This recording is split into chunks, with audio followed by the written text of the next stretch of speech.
La zone économique spéciale qui va être mise en place au Burundi est une région géographique dans laquelle seront implantées les entreprises et usines de production avec des facilités. La zone économique spéciale doit offrir des avantages, c'est notamment l'attrait des investisseurs internes et externes, la promotion de l'exportation, le transfert des technologies, le renforcement du partenariat public-privé, etc., comme l'a mentionné le deuxième vice-président de la République, Joseph Butore, dans son discours. Le gouvernement de la République du Burundi accorde une très grande importance à la mise en place effective d'une zone économique spéciale dans notre pays.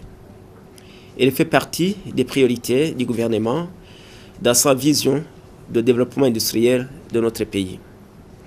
Le projet de création d'une zone économique spéciale permettra au pays d'accroître ses exportations qui lui procureront des devises étrangères et contribueront conséquemment à équilibrer la balance de paiement.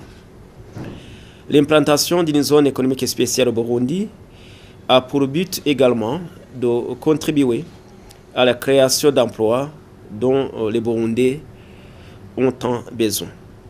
Ce projet est donc d'une importance capitale et le peuple burundais attend avec impatience sa concrétisation.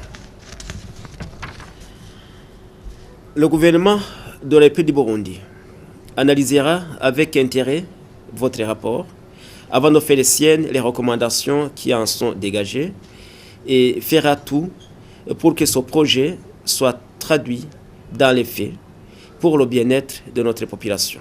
Le président de la commission technique chargée de la mise en place de cette zone économique spéciale au Burundi a demandé au gouvernement de tout faire pour que les conditions nécessaires pour la mise en place de cette zone soient réunies d'urgence en vue de leur faciliter la tâche. Le deuxième vice-président de la République a donné un délai de 3 mois, c'est-à-dire jusqu'à fin août de cette année, pour que cette zone voie le jour. Le ministère de l'Environnement doit procéder le plus rapidement possible au bornage des sites Warubondo, Vergatumba et Kiange qui ont été choisis pour abriter cette zone.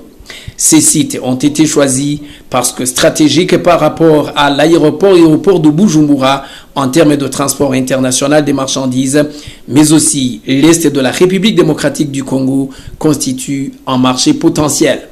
Au ministère de la Justice, il lui a été recommandé d'user de toute son influence pour que le cadre légal soit disponible avec ce mois de juin.